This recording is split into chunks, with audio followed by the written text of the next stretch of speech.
పిచ్చుకలు చిక్కి పిచ్చుకలు ఈరోజు మనం వంట ఏం చేసుకోవట్లేదు. ఈరోజు మీరేం చూస్తున్నారంటే ఆవకాయ ఎలా పెట్టాలో చూస్తున్నారు. చూసేయండి ఎలా పెట్టాలో. ఇదే మన ఆవకాయ. అంతా రెడీ అయిపోయిన తర్వాత వేడి వేడి నెయ్యి వేసుకొని తింటే ఉంటుంది.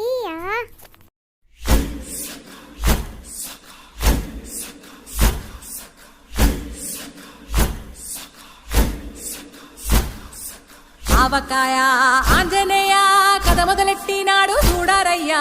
శక్తినంతా కూడగట్టి చెట్టు దులిపినాడు అంజయ్య.